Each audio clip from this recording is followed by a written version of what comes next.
koutou, ngā mihi nui kia koutou, ko Andrea Byrom tēnei.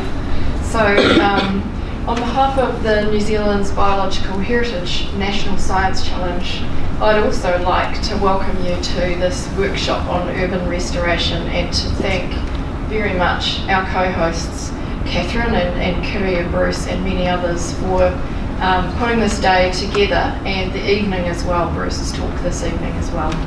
So my role is the director of a thing called a National Science Challenge. What actually is a National Science Challenge? I'm going to very, very briefly give you a bit of an overview of what we are and why we are different from some of the other research organisations that you may have heard about around New Zealand, like the Crown Research Institutes and the universities.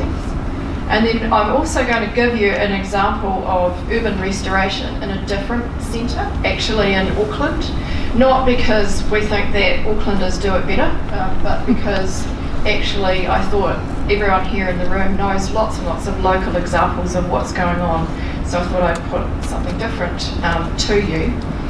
The other thing to say is that it's a great pleasure in my job to talk about other people's work, but that means also that I need to acknowledge that anything that I show you is not necessarily my own work or the work of any one individual. Our job in the National Science Challenge is to put together teams of people from different research organisations to work together and solve problems in novel ways for the benefit of New Zealand. And so that's what I'm going to talk to you about today, is a collaborative effort that's actually community-led and community-driven. And so one of the things that is part of our mission in a National Science Challenge for biological heritage is to reverse the decline of biological heritage. That in a nutshell is our tagline or our mission. Our mission is actually much broader than that. It's all about thinking about new technologies and new novel approaches to solve ecological problems, but it's also about bringing people more firmly into the frame, and that means looking outside our traditional research organisations and working much more closely with communities and industry groups and so on. So that's our role. We have all the universities joined up with us, and we also have all the Crown Research Institutes and many government departments and local organisations like regional and district councils as well. So it's pretty exciting times. We're just going into a second phase of research funding now for the next 5 years. This is our recent highlights report here, which I've put on screen, and there are actually a few hard copies down the back near where you came into the room, and if you want some more we can get some more to you this evening, but this highlights report is also online, so dig it out and have a look and see what we've been doing. So very briefly, to talk a little bit more about the National Science Challenge, and then I'll dive into, as I said, a local example of building that community resilience in an urban area around ecology and ecological restoration. We said to ourselves last year, what are we really aiming to do here? And we did a bit of a strategy refresh. So we said stewardship is everybody's responsibility. And we all know that, it's a no-brainer, but we also know how hard it is to get the bandwidth of people that aren't necessarily focused on restoration, whether it be in urban areas or anywhere else. So New Zealanders' sense of identity is closely tied to our environment, and yet we all know that not everybody cares enough to take action to do something different. So we know that biological heritage is under threat, and our urban places, as Bruce has alluded to, are such an important part of a restoration effort. It's a very complex situation. We need to inspire people more to take action to do something different. And in our role as the National Science Challenge, one of the things we're focusing on, which I won't go into today, is sort of defragmenting that really competitive system that we see in our science sector in New Zealand.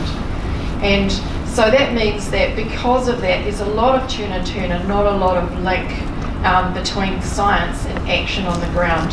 And I'm picking that there'll be people in this room who are often a bit frustrated around how science and knowledge doesn't always deliver what's actually needed for New Zealand and for the people. And so our job is to try and do something different there. So we know in New Zealand and globally that we need to make transformational change in the way that we manage our environment and look after or steward our environment. And I believe, otherwise I wouldn't be in the job that I'm in, that science and research has a huge role to play in helping with that overall process. So we have focused on 3 impact areas in our challenge: whakamana, tiaki, whakahau. Empower the people to take action. Protect, which is all about biosecurity, whether that's preventing threats from crossing our borders and coming into New Zealand, or whether it's dealing with legacy pests and weeds. And then restore is all about the restoration aspect, whether that be in cities or in peri-urban areas or out in the bush, if you like. And really what we're talking about here, and the example I'm about to tell you about in Auckland, is very much around the stewardship piece and the bringing the people and having the people taking the leadership and taking the ownership of restoration efforts in our cities. So the example I'm going to give you is a thing called Tiaki Mō Kauri, which is Kauri Rescue. It's a multi-stakeholder collaboration. As I said, it's community-led. Obviously, it's Auckland-based because our kauri trees are primarily found in the Waikato and north. And so it's also a very, very iconic tree species that a lot of people identify with, both locally and also actually nationally. So it's not a topic that we hear so much about down in here in Christchurch, and yet actually it's really, really important example of how people are actually taking action in their own backyard to do something different. So as I said, this collaborative partnership is called Kauri Rescue. I'm really proud to say that in the National Science Challenge, we put together a team about 4 years ago now to try and solve the problem of kauri dieback, not through finding a new tool or a novel solution to kill the pathogen that's causing kauri dieback, but to allow people to take action with a tool that will stave off the problem for a period of time. So the tool I'm going to talk about is phosphite. It involves drilling phosphite into the trunk of the trees, and what it does in a nutshell is that it essentially staves off the disease for a number of years.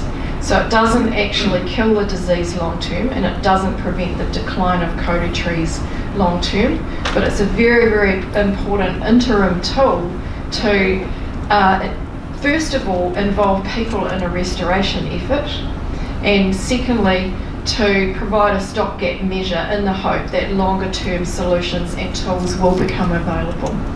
So kauri trees are so iconic in the north, and people really, really identify with them.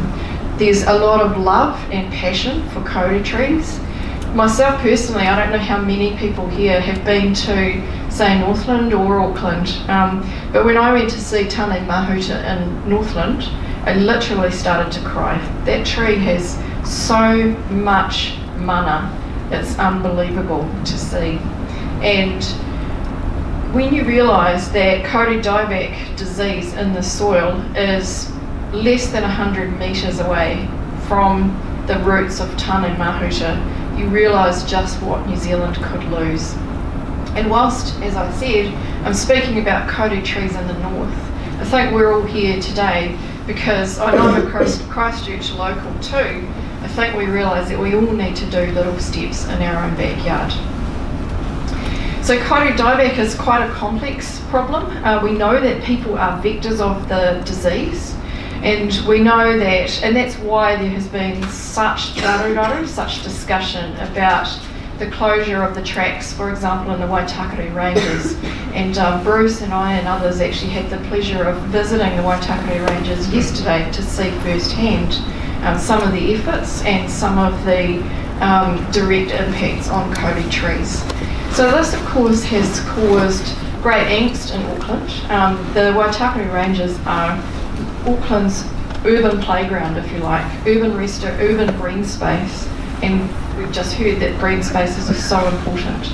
But it's a very complex issue. People are the vectors. Other things like pigs are probably vectors as well.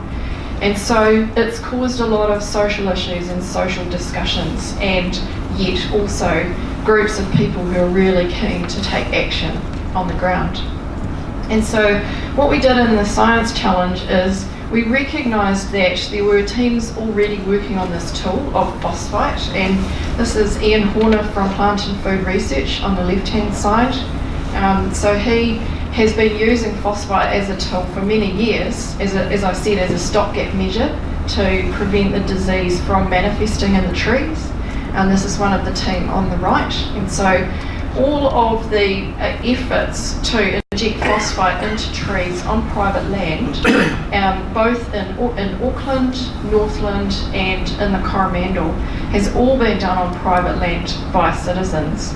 But it's been convened, if you like, by a team of scientists that have been working very much in the background, providing the overarching scientific framework for the research, but letting the community design the things that they wanted to do. So there are a whole lot of questions in there, like how long does a phosphite injection last in protecting a tree? How much can we scale this up? How much can we empower people to understand the problem and respect the rahui, for example, and not go into use the tracks in the Waitakaris. So it's, there's quite a lot of biological complexity, there's even more social complexity. So it's very much a community-driven effort. On the left here is Mels Barton, who's one of the community volunteers, speaking at one of numerous workshops that the team have done to do the people empowering part. This is Waitangi Wood. She's a local kaitiaki actually up in Northland, also speaking passionately at numerous events about kauri and why it's so important to protect that species.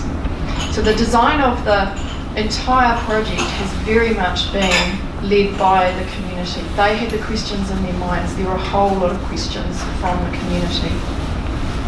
And that means the local knowledge has been so vital to the project's success, and it's also been one of the reasons why they've been able to scale up so quickly and get people on board to actually make use of this tool in their own backyard. So the team would point out that the scientists know why things happen. Actually, in this case, there's a lot of unknowns around kauri dieback as well, but it's the community that knows the how, the where and the when. And that's what we really need to do in science. It's more, I believe, especially in urban areas, is to empower the communities to take the action. So they've co-designed the tools and how they're used. They themselves have driven all of the social media and marketing campaigns, and they've built their own resources from scratch with very little funding. There's been a lot of learning about treatment and how you would scale that across private land, kauri trees on private land. And then, as I said, the community have led the science workshops and the learnings around that. So it's really building a project community, not a project in a community.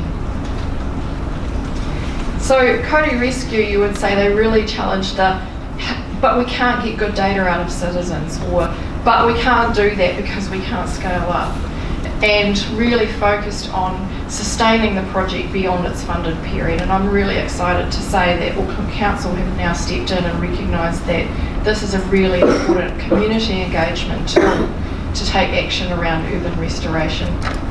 So from our point of view in a National Science Challenge, our job is to put together teams of people and help convene, in this case, community-led efforts to move beyond disciplines and to embrace relationships with the community rather than sort of seeing the community as separate from restoration initiatives. And I think in Christchurch, we really have an opportunity to be different from some of the other restoration initiatives around New Zealand. And I personally would be really excited to see us step up. We're one of the few urban centres that doesn't have a large pest control fence, for example. I know that we have Riccarton Bush. It's pretty small compared to Zealandia in Wellington, or Maunga Teltree near Hamilton, for example.